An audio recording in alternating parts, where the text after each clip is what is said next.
What would your younger self say about how your family turned out?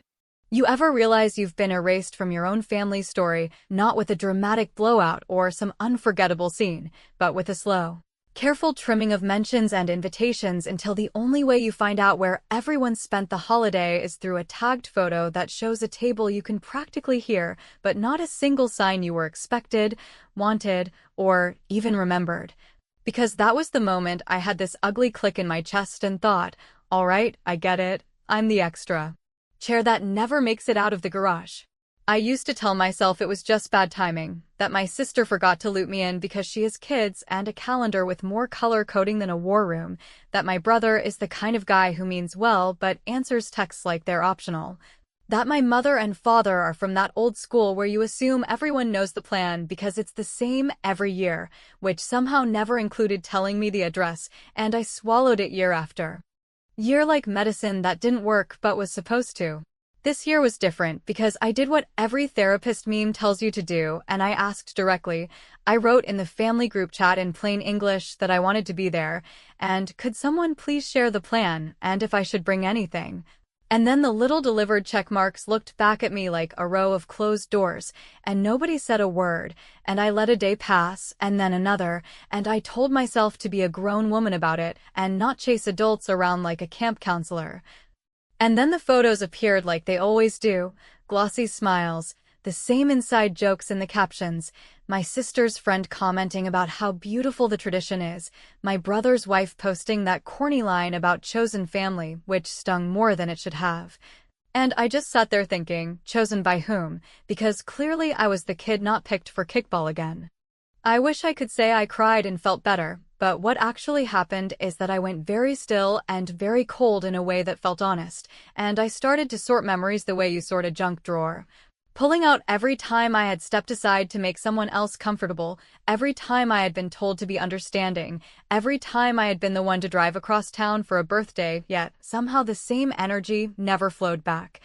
And I realized that I had become the safest dumping ground in the family for inconvenience, and I heard a voice in my head that sounded like me but steadier, saying, "You don't have to keep applying for a job that was never posted." When I called my mother to ask if I had missed something, she took that long breath she saves for difficult things and said it was a small get-together and they didn't want any pressure on anyone. And I said, "Whose pressure?" And she said, "You know how it is." And I said, "I actually don't." And then she said, "Let's not make a scene." And I realized that was the core issue, not the gathering itself, but the terror of a scene, the obsession with keeping everything tidy on the outside even if someone is bleeding out emotionally off stage. So I did something that was absolutely a scene, but in a way that did not involve me raising my voice or falling apart, and, before I tell you, let me say this isn't payback for the sake of pain. This is a line in the sand written in a language they actually respect, because in my family the only currency that moves people is public perception, and if you think I don't know that after a lifetime of being told to be nice, then you must have been invited to more parties than I was. I sat down with a cup of coffee that tasted like resolve, and I made a short list of levers I could actually pull that did not require anyone's permission, and right there near the top I wrote, "Control the story." Because I was done letting them curate a timeline where I didn't exist, and I remembered the digital billboard downtown that flips through ads on a loop, the one people complain about when they miss a turn because they were reading it, and I thought, well, if a carpet cleaning discount can stop traffic,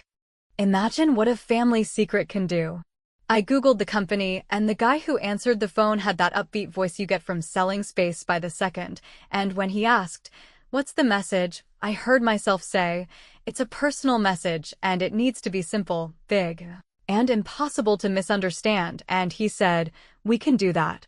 While he talked me through the timing and the cost and the file specs, I remembered every time I had been told I was too sensitive. Every time someone acted like I was asking for the moon when all I wanted was to sit at a table without feeling like I had begged for a seat, and I decided that if they were going to treat me like an outsider,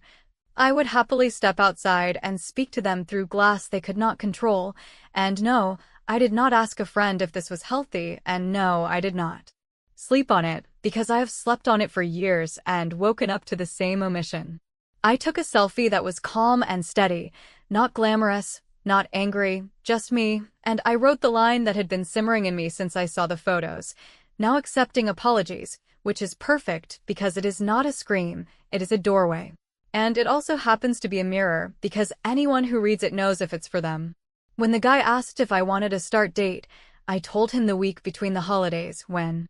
everyone is running errands and talking about resolutions, and he said that was prime time, and I said, great, let's do it, and I gave him my card, and I felt something in my chest unlock like a door I had been knocking on forever.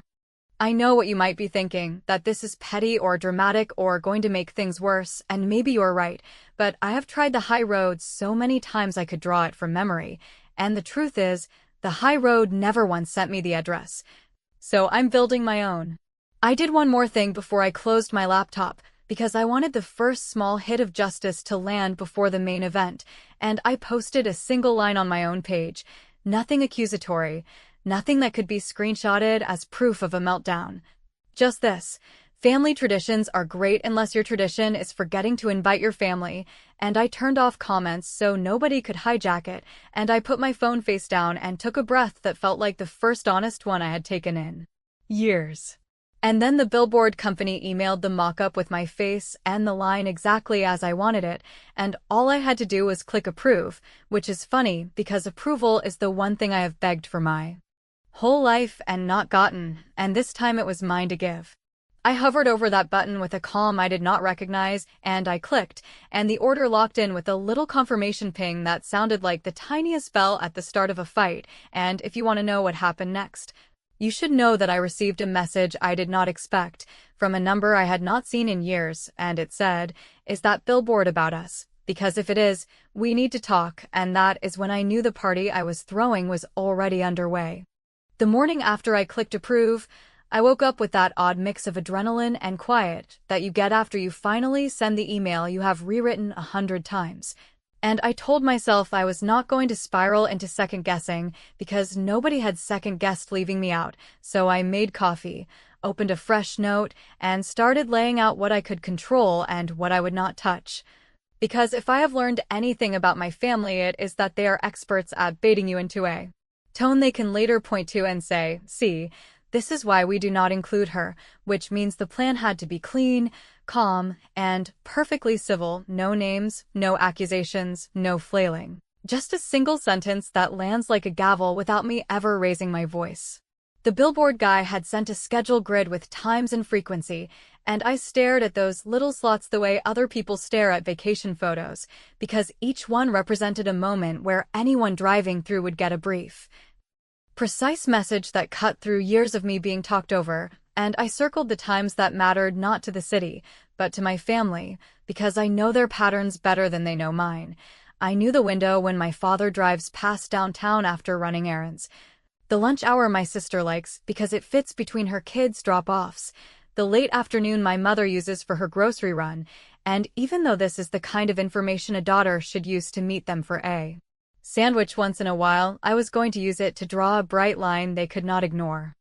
I called the company back to ask about increasing the rotation during those windows, and the sales guy, who was probably picturing a furniture blowout, said they could do a heavier weight without changing the art, and I said, "Perfect, let's do that for 3 days." And he said he could give me a small discount if I extended into the week after New Year when traffic stays heavy, and I told him to hold that thought and send me a revised invoice because I wanted the first 3 days to land cleanly. Before deciding how much to press, not because I doubted the plan, but because I wanted to listen to how they reacted to the first punch before I decided whether to throw the second. And yes, I am calling it a punch, because emotional punches do not bruise your face. They bruise the story you tell about yourself, and my family lives on that story. I drafted a short note to myself about rules I would follow so I would not get dragged into old cycles. Things like do not reply if someone demands you explain humor to them. Do not argue about tone with people who disappear when the topic is substance. Do not give the courtesy of gentle phrasing to people who cannot offer the basic courtesy of an address. And above all, do not apologize for their discomfort, because discomfort is the point. Otherwise, I could have sent them a Hallmark card and saved my money. I also made a call I have been avoiding for years. Not to my mother or my sister, but to my cousin Erin, who runs that community Facebook group that seems to know about everything from lost dogs to new ordinances before the city does.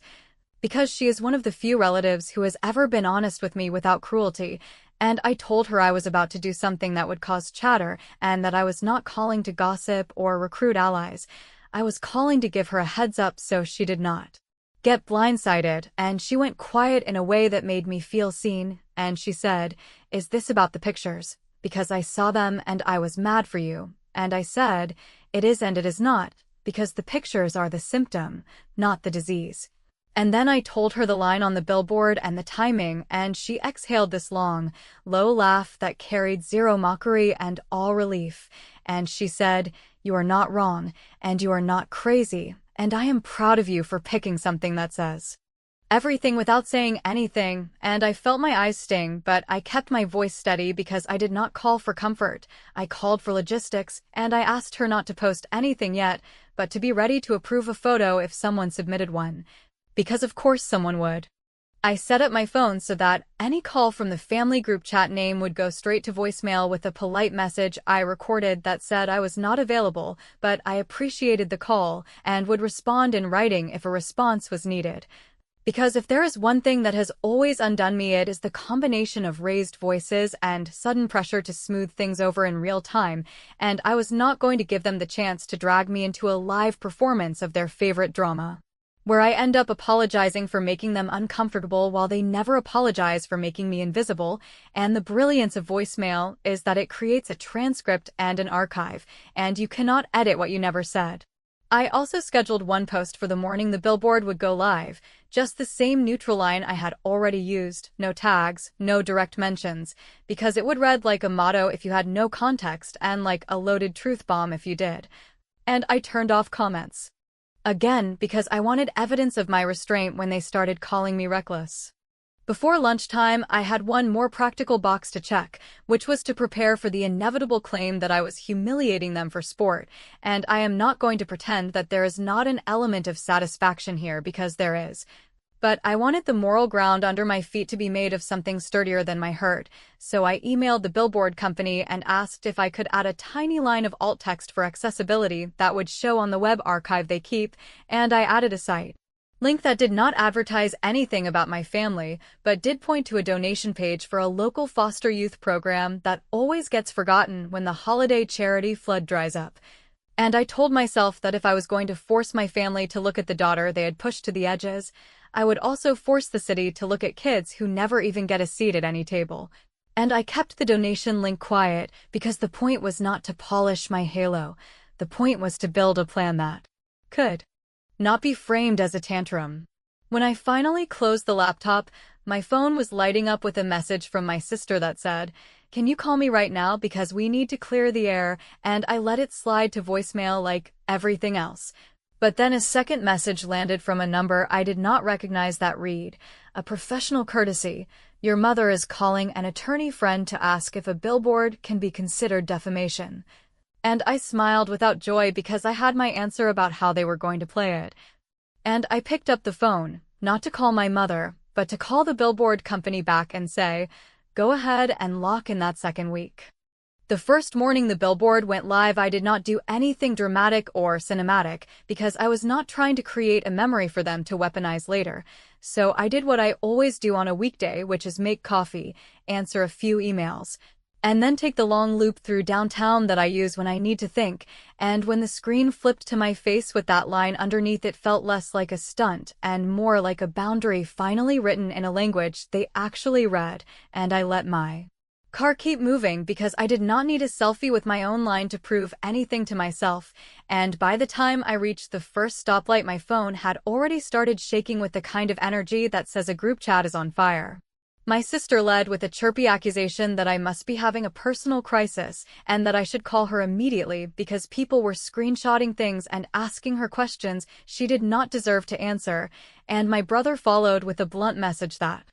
said I was embarrassing the family and that real adults do not air dirty laundry. And my mother sent one of those voice recordings where you can hear her trying to sound calm and collected while her breath gives away the panic. And she said she loved me and also that this was unnecessary and a little cruel and that I should think about how it reflects on all of us, which is the thesis statement of my childhood. And I did exactly what I promised myself I would do, which was nothing. Because if you have been ghosted for years, you do not owe anyone a live interview the first time you choose to speak. By mid-morning, the screenshots had outgrown the family bubble and started to boomerang back to me through people who actually like me, the kind coworkers who sent me messages that said, "This is iconic," and the moms from my old neighborhood texting to say, "I knew something was off and I am sorry," and my cousin Erin, who had kept her promise to stay neutral, sending a single line that said, "The post is blowing up in the community group and nobody is saying your name, but everyone knows," and I thanked her with a heartless text because I was not in a hearts and flowers mood, and I kept my phone set to deliver everything to voicemail because I was not going to let anyone use surprise and tone to knock me off balance. The attorney friend who had texted me the day before followed up with a clear message that said public speech is not defamation when it names no one and states no facts, and that the most powerful thing I could do now was stick to my one sentence and refuse to explain the joke to people who are pretending not to get it, and I laughed out loud in my car in that low, relieved way you do when someone finally says the quiet part plainly and you realize you are not crazy. You were just trained to talk softly while everyone else played brass instruments. Around lunchtime, my father called from his cell, then from the landline, then from his office number, which I have not seen flash across my screen since I was a teenager waiting to be picked up from a practice that nobody remembered I had. And I let all three slide into the transcript folder that lives next to my receipts and my passwords, because part of this boundary is archival. I am not going to be the only person in this family operating without a paper trail anymore, and the things they say in the dark sound different when they are typed out in daylight. A mutual friend texted to say my mother had tried to get the Billboard pulled and had used words like indecent and slander in the same sentence. And the sales guy called me with that sales guy voice that keeps everything cheerful and said they had received a few colorful complaints, but my art was clean, my invoice was paid, and the contract was firm. And then he asked if I wanted to add a small web link as a courtesy caption for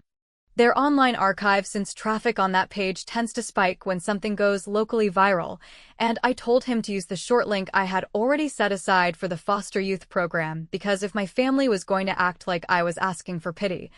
I wanted the receipts to point to something that looks like dignity.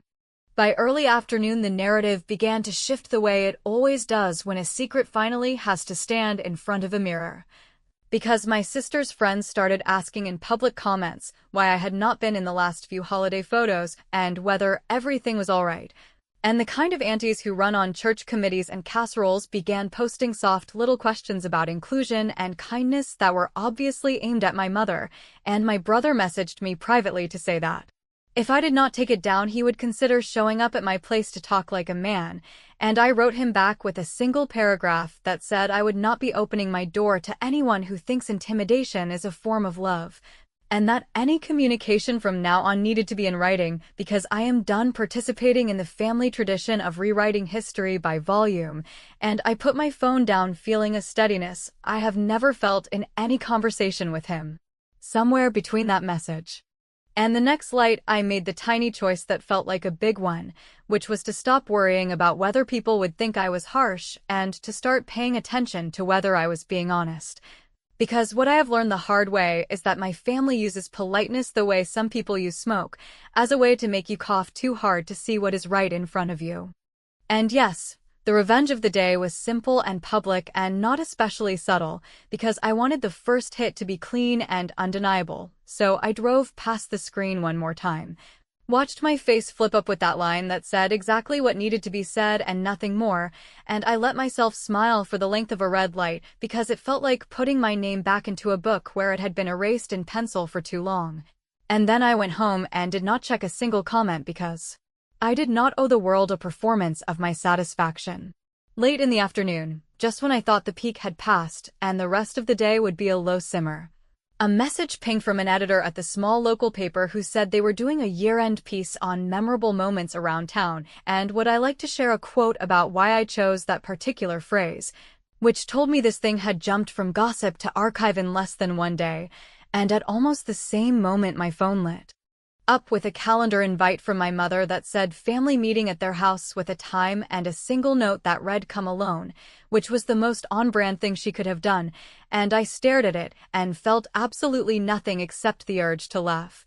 Because an hour later the Billboard company sent me a short email with 2 lines that changed the shape of what came next. One saying the second slot had been confirmed for the week after New Year as requested, and the other saying a local nonprofit had asked if they could mirror my exact phrase for a one-day campaign and credit it to anonymous daughter of this town, which meant my message had started talking back.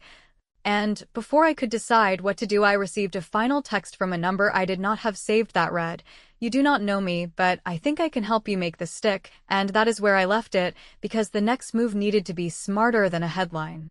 The unknown number belonged to a woman named Megan, who introduced herself in a straightforward text as someone who works in communications for a local nonprofit and who had watched my Billboard roll through during a coffee run and recognized the neat precision of a message that refuses to spill, and when she asked if I wanted help making sure the effect did not fade in a day the way most town gossip does, I called her, not because I needed cheerleaders or strategists, but because I wanted to hear if her interest was clean or if there was any hint of using my moment for someone else's gain, and what I heard was a steady voice that said she had spent years trying to get people to care about kids who never got invited to any table, not just the holiday table, and that she thought my line carried a kind of righteous simplicity that could open wallets in a way 1,000 heartfelt posts never do. I told her I was not interested in weaponizing charity against my family, because I had no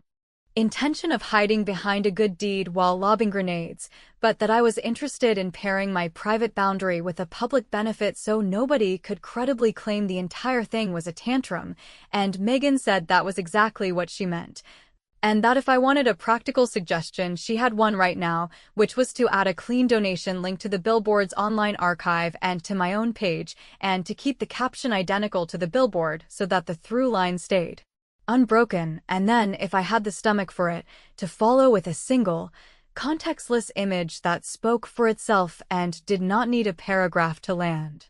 That is when I realized I had been sitting on something powerful without naming it, because in my phone there lived a screenshot from the family chat. A neat rectangle of silence where my request for the holiday details sat untouched beneath those 2 little delivery marks, and I had not posted it for the simple reason that I did not want to look like I was begging for sympathy. But Megan said something that snapped the last thread of doubt, which was that truth is not begging, truth is housekeeping, and that if I wanted to end the generational sport of rewriting events at volume, I needed to give the quiet evidence a chair at the table. And that the cleanest way to do it was to crop everything except the line where I asked for the address and the unread confirmation beneath it, with names cut and timestamps visible, because unlike opinions, timestamps do not yell, they simply sit there. And people can draw their own conclusions. I took a breath that felt less like permission and more like oxygen returning, and I told her I would do it my way and I would do it once, and she said that was the only way she would have advised it anyway. And then she added that if I wanted to make this stick beyond the gossip cycle, she could introduce me to 2 local business owners who had agreed more than once to match small donations when the cause was clean and the ask was simple. And she was right that nothing is simpler than a single sentence. Before I posted anything, I wrote down ground rules again because I knew what was coming, and I promised myself that I would not explain humor to people pretending not to understand it, and I would not debate tone when the evidence spoke. And I would not answer any phone call that began with "Why are you doing this to your mother?" when the fact was I had not done anything to my mother except tell the truth in a sentence she hated. I sent a note to the Billboard company to confirm that the donation link would appear in the web archive and that any requests to remove it would be directed to me in writing, and the sales guy, who had probably never had this much human drama on a weekday, said the archive is an automatic feed and they do not police it beyond basic decency, and then he added that the second week was locked with the art on file and that if I wanted to change the art for the second slot, I had until noon 2 days before it started. I wrote back that I would be submitting a revision, and I already knew what it would be. A New Year greeting from the daughter you forgot paired with that tiny blocky code that even the least tech-savvy shopper can point a phone at without help, because the point of the second move was not to scream louder, It was to change the subject in a way that still made the original point land even harder.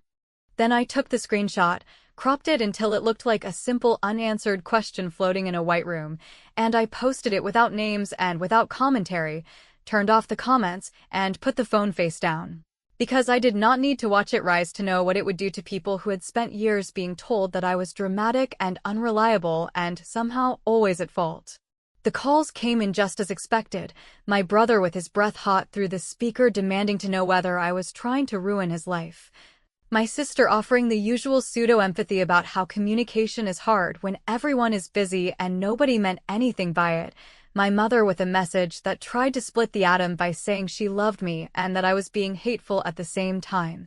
And I answered none of it because my reply had already been posted and it was noiseless and impossible to cross-examine. On my page, the image did exactly what it needed to do, which was to shut down the narrative that I had invented around for attention. It sat there like a neat receipt, and the people in town who love the public image game as much as my family love it began to do what they always do when they sense a story is moving. They speculated. They apologized quietly, they aligned themselves with the outcome they thought would win, and for once that outcome was not my silence. With Megan's introductions, I set up quick calls with 2 local owners who did not need long speeches to understand what we were doing, because they have seen enough people dropped at the edges of their own families to recognize an evergreen story when it shows up. And both agreed to small matching pledges for the foster program if I tied my second billboard to the donation link with that little square code and kept the caption identical, and we put it in writing, which mattered for 2 reasons. 1, because I like paper trails now, and 2, because the names on those pledges belong to people my parents like to name drop when they want to prove they are connected. And there is no faster way to deflate a threat of calling a lawyer than to point to a list of respected names who are cheering the thing you did. The revenge of the day landed when the screenshot forced the room silent, and the matching pledges made the silence look like decency instead of drama, and right after that, as if the town itself understood the rhythm, the local paper ran a small note in their site's year-end roundup saying that our most shared image of the week was a cropped message in which someone asked for an address and never got one, and that the corollary was a billboard that said now accepting apologies, and they did not need to say my name for anyone to know, and I did not need them to, because my second move was now a clock that would not stop, and when the email from the billboard company arrived asking for the final art for the New Year slot, I sent the revision, and then I sat in the quiet and waited for the one thing I still did not have, which was a real apology, because the next move did not require one. The New Year slot went up on a Tuesday morning, the same rotating screen but a different kind of message, a calm greeting from the daughter you forgot with that little square code tucked neatly where anyone could find it without effort. And within an hour the donation counter on the foster program link started ticking in a way that told me this town might pretend to love tidy stories, but it also understands what neglect feels like and will put money on the table when someone names it out loud. And before the second hour was done, I had an email from the program director saying a local firm had quietly matched the first wave and asked to stay anonymous, which made me smile because anonymity is the costume decent people wear when they want to do the right thing without being dragged into a family circus, and honestly, I respected it. My mother's calendar invite for a family meeting still sat unanswered in my inbox because I had no interest in walking into a choreographed ambush where the goal would be to smother my point with a performance of sadness and civility. So instead, I wrote her a note that said I preferred to communicate in writing for now, that any apology would need to acknowledge the act and not my reaction, and that no variation of "we love you" but would be accepted, and I kept it tight because when you finally stop performing you realize brevity is not cruelty, it is clarity, and I was done giving them the rope they used to tie me up. The first real shift arrived as a text from my father, not the usual command or lecture, but a single paragraph that read like a man who had been cornered by his own reflection and finally remembered that the point of having children is not to show them off like trophies, but to actually see them. And he wrote that he had been wrong to assume I knew the plan without being told the plan, and that he had let my mother and sister run the holiday logistics because it seemed easier, and that easier had turned into lazier and then into unkind, and that he did not have an excuse that would make me feel better, which made it the first adult message he had sent me since I was a teenager, and I answered with a line that said thank you for naming what happened. That is a start, and I left it there, because the old me would have flooded the gap with reassurance and jokes until everyone was comfortable again, and the new me was trying to let discomfort do its job. My brother tried a different track. The one where he frames himself as neutral ground, which he has never been, and he wrote that the Billboard was too much, but that he understood I had feelings, and I told him that if the only way he can see me is as a pile of feelings, then he has not been looking. And that until he could talk about actions and not just my reactions, there was nothing to discuss, and he responded with a half apology that said mistakes were made, and I wrote back that passive voice is not an apology, it is a smoke machine, and then I muted the thread because I have learned that a man who hides behind fog is not trying to see you, he is trying not to be seen. The quiet apology I actually wanted came sideways, as these things often do, from my sister's closest friend who has always had a nose for hypocrisy and a soft spot for the underdog. And she messaged me to say that at a small brunch my sister had admitted that leaving me out had become a habit that made the logistics simpler and the photos cleaner and the conversations easier, and that saying it out loud made her face change. And then she cried in that way people cry when a mirror finally refuses to fog over, and while I did not need tears, I did need a real sentence, and later that day my sister sent one, a plain message that said I left you out because I did not want to deal with what you would say about the way we do things, and that it was unfair and small and I am sorry, and if you want to take a year off from us I will understand, and for the first time in years I felt something like respect for her, not because she had softened, but because she had put a name on the choice. I answered that a year off sounded like peace and that we could try small steps when I felt like it, and that a boundary is not a punishment, it is a guide, and she typed back a simple understood, which I screenshotted for myself and then deleted from anywhere it could become currency. What nobody outside the group knew was that my plan had one last hinge, small and personal and designed less to hurt than to reset a ledger that had been out of balance for too long, and it involved the family group chat that had been the scene of the crime.